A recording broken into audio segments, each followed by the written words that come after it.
So we are live today with Mae Fox. And Mae, I know you are in the Finger Lakes region of New York, but I want to say where you're from, and I'm not sure I know how to say the name of your town correctly. Where are you from, Mae? I am from Canandaigua, New York. Canandaigua. Now tell everyone where Canandaigua is.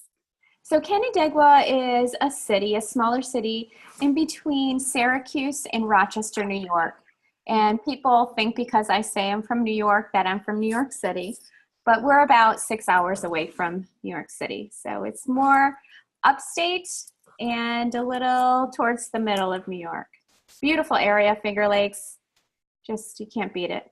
So, yeah. Really, really lovely. We spent a little bit of time in the Finger Lakes. You and I were chatting before the show. My husband Tom and I lived there when our children were in diapers back in the early 1990s, and we really loved it there. And we lived in a little town called Baldwinsville, not far from Syracuse. And I had the same thing. Where do you live? New York. So they just imagined and assumed it was New York City, but it wasn't. Right? It's so true. Yeah, so welcome so much to the show. We're doing the Meet the Practitioner series, and you and I have known each other for a while. When did you join our community? I didn't write that in the notes to remind myself. When did you come aboard and become part of our original forum family? I came on board, I believe, between March and April of this year. This year? Yes. Yeah. Okay. That's great. But I was really excited to learn about them. Yeah. So thank you for having it.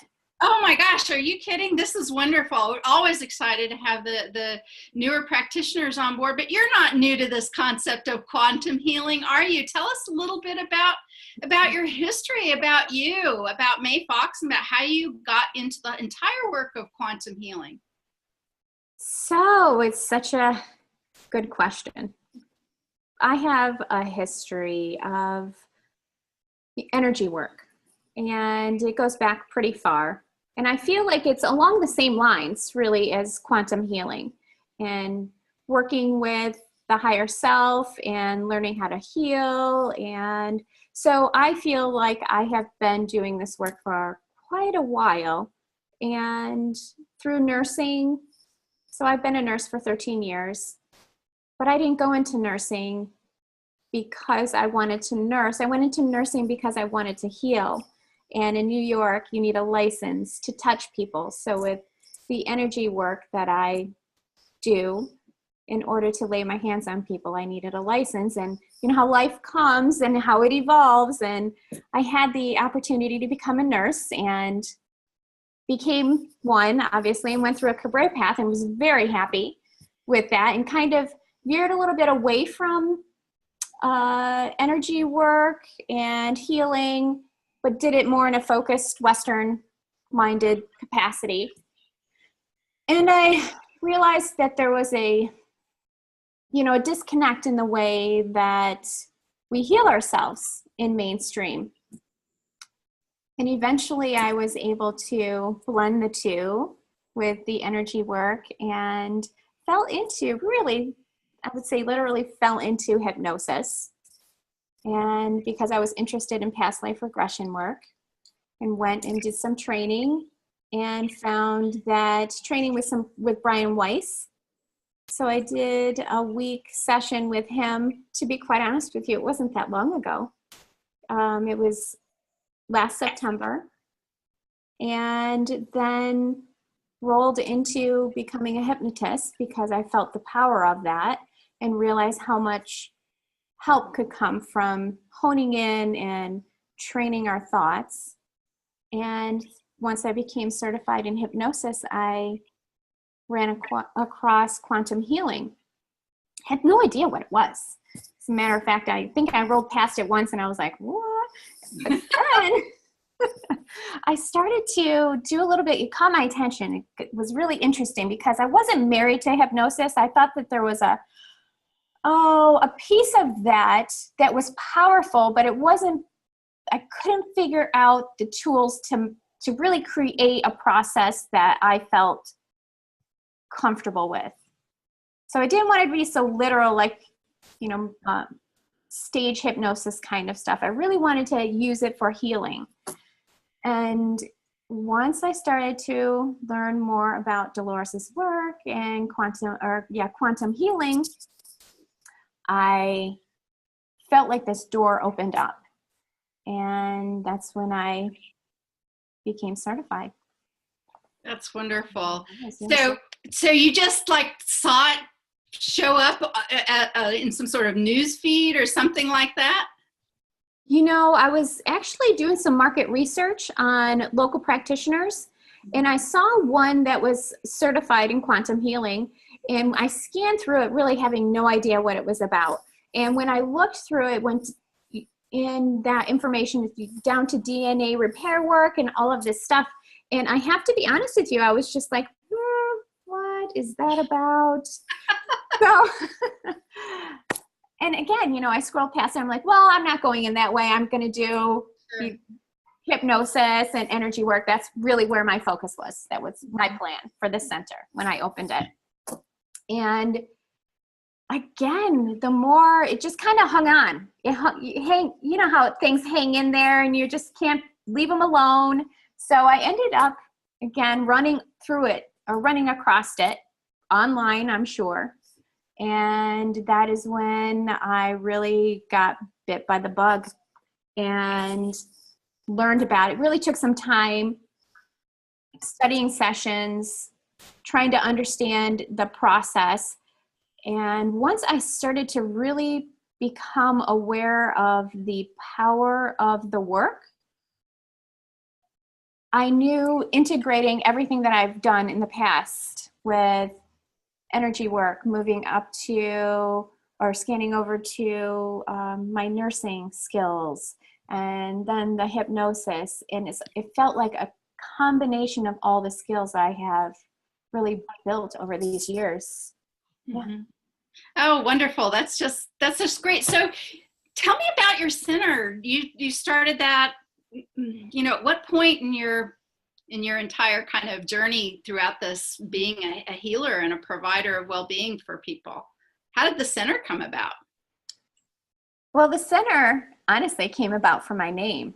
And it's got a great name. Thank you. My poor husband, we've been together for 26 years.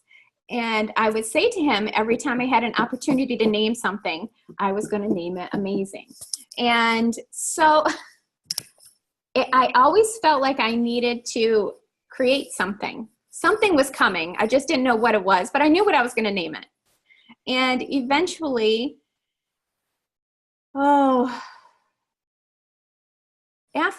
I got into nursing, I was in nursing for probably 7 or 8 years. I knew that I wanted to create a space for people to come to explore, to be safe. And again, I wasn't exactly sure what it was going to be, but a year and a half ago, my husband and I had the opportunity to buy a building in our town, in our city, Canandaigua. And it's an old firehouse. And this firehouse needed some remodeling, but on the first floor, we had this retail space. And I had been considering opening up something just so I could practice doing Reiki. Really, that was my plan. And to hold space for women, to do women's groups. And when we had the opportunity to buy this building, which we had dreamed of for 10 years, we were able to jump on that. And when we bought it, immediately the ball started to roll. I had just returned from a trip from India that winter. And over there, I just knew something was coming. So I had all of these pillows made. I just really had it. So I think there's been a piece of me that's being pushed. I just never really knew what was coming about. But the center was created because I was able to have the space within our home now. And I think it provides a filler for a gap that's in our community right now. And we really have a hard time. Yeah. That's, you know, as a as a practitioner myself, I have a lot of clients who come in and they talk about this idea of a healing center. So many people have this idea of a healing center. And what I find really fascinating about this concept of so many people talking about it is a lot of people who they almost like feel it. They feel that they should have one in their community, or that they should be able to go to one, not a hospital, something completely different. And a lot of people think that because they're thinking that they should open one. And a lot of, I know that hasn't, excuse me, worked out for a lot of people. Mm-hmm. I've come to believe that people have had this thought because we as a collective consciousness are creating the need, seeing the need and knowing that they're coming. So the fact that you are actually, successful in having a healing center like that, that's, may I say it, amazing. Thank you. Thank you. It's wonderful. I wasn't sure how it was going to be received by the community. And, I thought I was going to have a niche market. But what's really interesting is there is no specific demographic. There are people from all ages, all lives, that come in here to receive information or just to spend time doing work on themselves or with me or whatever the case is. So it is truly amazing. Yeah. That's great. Let me ask you this. So are you doing any nursing work right now, or is the center and your practice your entire focus right now? So right now I do nursing. Yes, I am a nurse as well. So I work for a local home care company, and I do that full time. And then I hold hours here at the center, and I'm open Wednesday, Thursday, Friday, and Saturdays. And we're open from 4 to 7. And then on the weekend, I'm open from 10 to 6. And if really a lot of appointments, I book appointments throughout the week whenever is needed. Fortunate to have a little bit of flexibility with the position that I hold. So of course I would love for this to become my main focus. Mm-hmm. And I know it will. And it really is building up. I think that the community, like you were saying, there's more of that collective consciousness that is really coming around to feeling drawn to a space that is like this. And yes, once I started to evolve into talking about having a center, so many people would come out of the woodwork and say, oh, I want to do that. That's my dream. I'm going to do that someday too. Yes. Holy cow. Right. So, you're one of the special ones that have created it and have keeping it going, because you're on the cutting edge. You're, one of the real creators here. You're doing, and the fact that, the transition and the connection that you're making with mainstream and conventional medicine to this kind of work, that's so important nowadays. So I really commend you, and I'm so looking forward to having the chance to talk to you even more about all of this down in Sarasota, because you're coming to our conference in just a couple weeks, aren't you? Yes, that's the plan. I'm pretty excited. I'm so glad the weather held up and that I was a little concerned, but so very grateful that everything's moving along as planned. So yes. Yeah. So you want to hear a little side story about the weather in Sarasota? Because this kind of just happened to me. So I booked a little B&B cabin, and I did that because, for a few reasons. I'm not staying at the hotel. It's just an Airbnb, tiny little place near downtown. And that was going to be where I was going to stay. And when the hurricane came through and I was contacting my fella, and they got very little damage in Sarasota. There was a lot of trees down, a lot of old fences, that kind of stuff. And some people had little roof things going on, but it really wasn't bad, not like it was supposed to have been. But this guy basically said, no, my place is not able to be rented anymore. And I was really kind of upset about this because initially, because I had looked around and this place was so perfect. It was exactly where I wanted to be. It had exactly everything that I had planned on as being important. And anyway, long story short, I was thinking, well, what am I going to do about this? And I wasn't sure I knew what I wanted to do, because a lot of the other places have been, rented since then. And suddenly, just out of the blue, guess what? Somebody offered to allow me and my roommate to stay on their yacht. Oh my goodness. How awesome. Right? I mean, and it's just going to be parked. It's going to be parked in the marina. But yeah, so now suddenly I'm going to be sitting right on the water in Sarasota during our visit, which I find just so much fun. Yes, that is so exciting. Right. This is kind of the thing about even living in this quantum way, living in this way. Whenever anything happens, even the really crummy stuff, you have to step back and kind of go, okay, wait a second. There's a silver lining everywhere. There's healing opportunities everywhere. There's always a reason things happen. And what's that reason now? And what's the bright side of this? And where does it take me? And so even that small thing turned out that way. But that kind of leads me into, you and I share a similar history with our family. And I don't know, the details around your story. We published your article. So I do know you had a twin sister. I lost my only sibling, my brother, and it launched me into this entire line of work and way of living. And it changed my life. And something similar happened to you too, right? Yes, it is true. When I had just turned 17 and I had a twin sister, and she passed away that year, just shortly again after turning 17. And it was unexpected, and it was a shock to my family. It was very difficult, a completely different, life plan. We had planned our lives as a couple, so to speak, throughout, all the future. Getting married together, going to college, having kids, doing all these other things. And once she passed away, I really went into, just an identity crisis, which I really didn't know it was that until, quite honestly, this year. I started to identify that. So I feel like there was a lot of shifting and learning. And when somebody asks me, I had somebody ask me this week how that affected me. And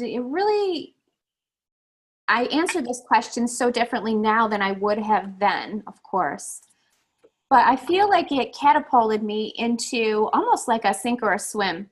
You're either going to survive this or you're not going to survive this. And it really did make me a stronger person. It made me become, to find my own independence, to learn, to find the silver lining in those moments when we think,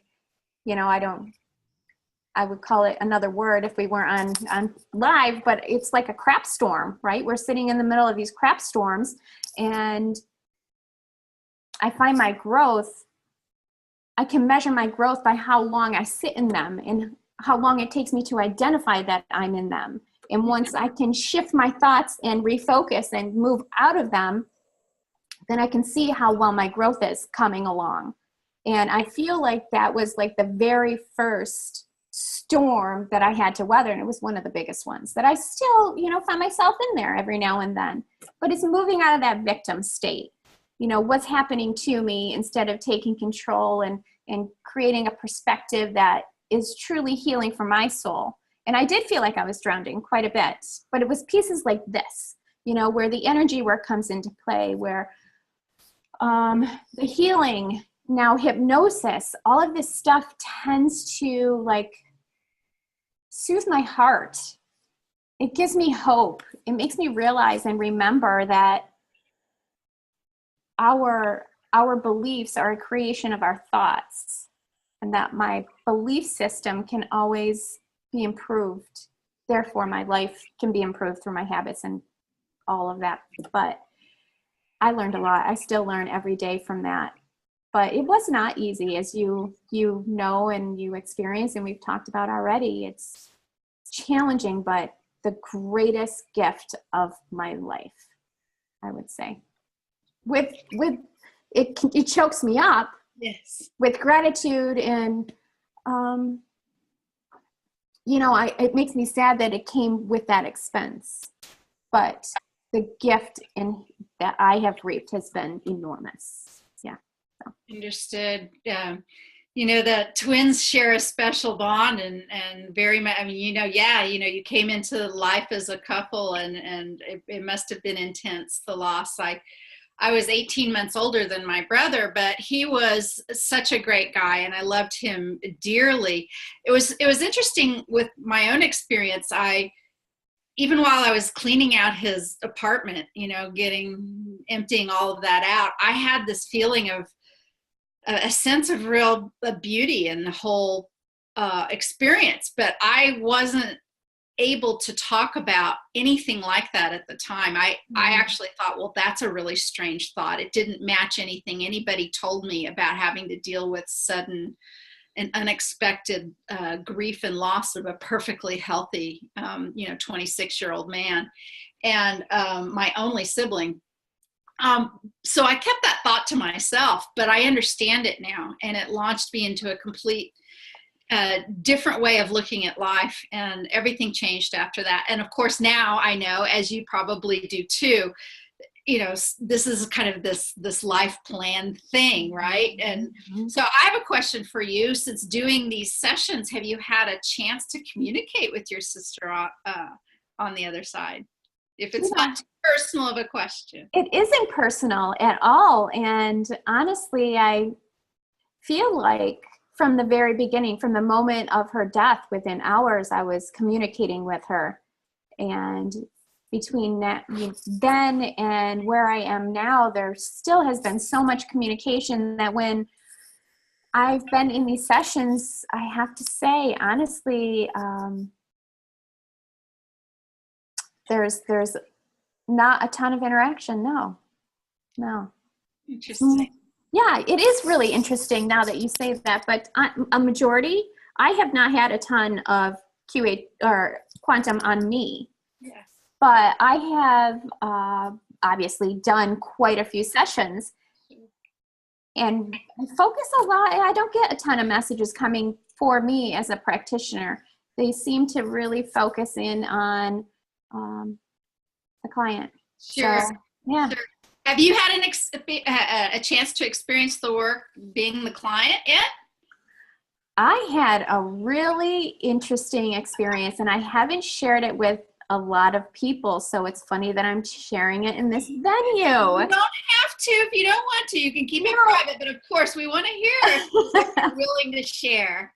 It was a really powerful session, and when I was working with the client, she was very connected in and out of the session. So I knew that she would not have we never really know, but I was figuring that she would not have a problem connecting.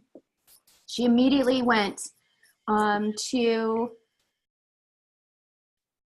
source, where she believes source is, and where the information that's come through, I believe it as well.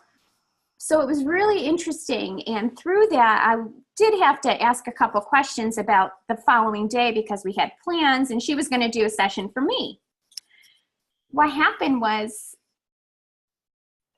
source, or her higher self, came through, and I was asking, do I do this session with her tomorrow, or do I go and do this other we had an opportunity to charge some crystals, which I thought was a really powerful chance to do as a group. And so Source came through and said, well, how about you can do your session in the morning, or we can do your session. And I was pretty surprised about that. I wasn't quite sure how to respond to that opportunity. So I said, of course, let's do one now. I was not prepared with questions, but I was invited to come over and lay down next to my client and have a session through her higher self for me. my goodness. It was amazing. It really was amazing. And wow. So you are there with it was interesting because the energy kind of did a wonky thing with our connection right as you were saying this. So now you're going to have to repeat this a little bit again. So you really did do a beyond quantum healing thing, I think. So you have a client who's in trance and you're the facilitator. Correct. And in the session, you are invited to lay down next to your client. Yes. And receive information yourself. Correct. Okay. Oh my gosh. I know. It was really. That's incredible. It was incredible. It was incredibly. Is humbling the right word? Right. Oh my goodness. I was really, of course, very eager and didn't want to not take advantage of the opportunity. Sure. Still wanting to cherish and take care of the client, but at the same time, I'm sure I asked a couple times, are you sure this is something that we should be doing? Or is this even legal? All these questions. And, but through that process, it really created a solid belief for me in the process. And a lot of questions were answered. And it was some of the things that were brought forth really were, because I didn't come in with a ton of questions, because I obviously didn't know I was going to have a session myself. And I said that. I said, well, I really don't even know what to ask. And at that point, as the facilitator, you're in somewhat of a trance. And so I'm in a much higher perspective than I would normally be. So I knew I'm like, any question I ask just seems so small to me right now. And so Source was like, there is no question that's too big or too small. And I pull that and I use that in my practice every day now. And I believe that when I was in nursing as well, but it was such a validation to that we place so much judgment and so much discernment on having the right questions. And there is no right or wrong question. Whatever question is perfect. But so that was a really interesting experience. And I really felt so lucky to have that. And there's so much humor in it. And of course. Yeah, humor. Always. You know that you are really connected when there's that humor. Oh my goodness. I had no idea. I felt like it sounds so crazy, but like I was having a conversation with my best friend in bed and getting just an amount of information and answers and validation and love that I've never gotten before. That's just so interesting. Yeah. And you're so right. So when we do these sessions and the information comes through and you can feel, by the way, I have to say this, I didn't know that I was going to say this live like this, but after the show I was going to tell you right as we were setting up and getting ready to start, do you know that feeling, particularly when you ask for a body scan or the sources connecting or sources there and you feel it? You feel it. It usually comes down like this and you feel it. You feel it like that through your body. So I had that connecting here with you on this show. And I'm like, okay, I know that feeling. And so I'm feeling a little connected with you right now. Maybe you and I are connected in some sort of galactic way. I'm still so curious about your session. I'm sure I'm going to have more questions for you about the details when we get down in Florida, but it sounds like you have done what so many of us have done, which is you're there and you do this thing where you trust. And don't we talk about trust all the time? Yeah. You trust that what's happening is for the best and for the highest good all the time. And as long as you are open to that, it just sort of flows, right? It really does. I was having that conversation earlier today with a friend of mine who I feel like that is one of the biggest, I don't want to say lessons, but what would another word be? Practices that we as human beings have on a daily agenda is learning to trust in those moments when you feel like there's nothing to trust. It's like, how can this be happening? Where is my support? Come on. You say you're there. Honestly, right? Yes. And so my friend and I, we were talking about, she would like to be a little bit more open with her third eye and have the ability to see other dimensions. And I was struggling with that, with myself, feeling like I didn't, why do I believe in all of this stuff, but why do I struggle so hard? And it all comes down to trust, I do believe. And it's not trusting that will create me to see better, but it's trusting that I feel like not seeing creates a challenge for me to trust in those things that I cannot see. It's harder. It's a harder process. And I don't mean that seeing isn't difficult and carries its own weight, but I feel like my process, my muscles are stronger in trusting by not seeing, by being challenged to believe in those words and those feelings and those creations that I encounter. I think you and I have a lot in common. I was just noticing the fact that you're wearing glasses as I do wear glasses. And I've asked in my own sessions more than once, hey, all this healing's going on. How about I throw these suckers across the room and not have to wear them anymore? I've been quite nearsighted almost my entire life, ever since I was a small child. And you know what the answer I've gotten over and over and over again is the very fact that I have to put these on my face, or that I have to deal with the fact that I don't have perfect vision, reminds me to trust in a way on a daily basis that I might not if I did have perfect vision, meaning I don't have to see it to believe it. Right. Isn't that interesting? And part of me's like, okay, yeah, that's really wonderful, but I still want to throw these away.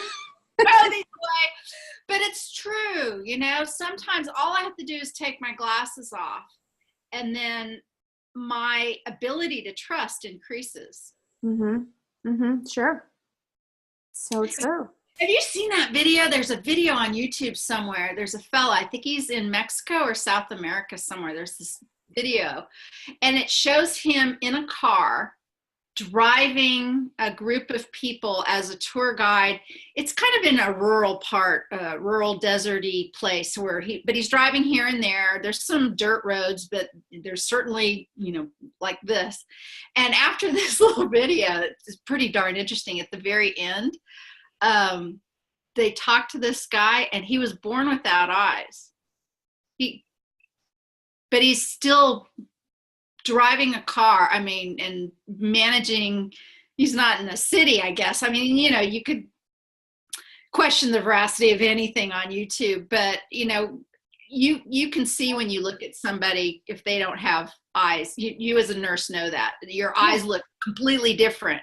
And this particular video had this man's face at the end, and they were like, yeah, I was born with no eyes. But he's one of the people who is able to transcend some of these human limitations during the time on the planet. Right. I would, honestly, a year ago, I would have probably looked at you a little bit differently. It's so true. It's the truth. But this process, this work has expanded my belief system so much that I'm not thinking that is impossible anymore. Do you know what I mean? How wonderful is that? Is to feel like we have that ability to overcome some human limitations to still have a wonderful functioning usage of maybe a different way of sensing things. Of course that can be. Of course that can happen. Yep. For him, for driving a truck. I just love that story. Oh, thanks. I hadn't thought about that for a while, but Well, listen, this has been such a great conversation with you. I've enjoyed connecting and get to know you so very much, and I look forward to doing that more in Sarasota. And you're offering sessions while you're down there. Is that not true? You're one of our group of people. I think we have a dozen or more of you who are willing to do sessions for other people down in Sarasota this coming October 6th and 7th. Yes, I did get on that list. So you can reach me at A-Mae-Zing.com, and I'm going to spell that for you because it's a little tricky, but it's A-MAE-ZING.com. And you can go to the site and schedule an appointment or give me a buzz. My number's right in that website, and I look forward to seeing you there as well, and really appreciate you taking the time to have the conversation with me and ask me some really great questions. So thank you so much. Oh, you're so welcome. It was so fun. And you can also find Mae on our directory, which is quantumhealingpractitioners.com. And you can find a quantum healer of all kinds. We list, look at my new sign, all modalities listed, all energy healing, all visionaries, all artists, teachers, coaches, all of that are available to have a listing on our website, quantumhealingpractitioners.com. And here pretty soon, we're going to have even a community very much like our original Quantum Healing Forum. We're going to be opening up a community for others who are on the directory who haven't taken Dolores' specific classes. But Dolores, as always, thank you, bless you for bringing us all together. And Mae, again, this has been great.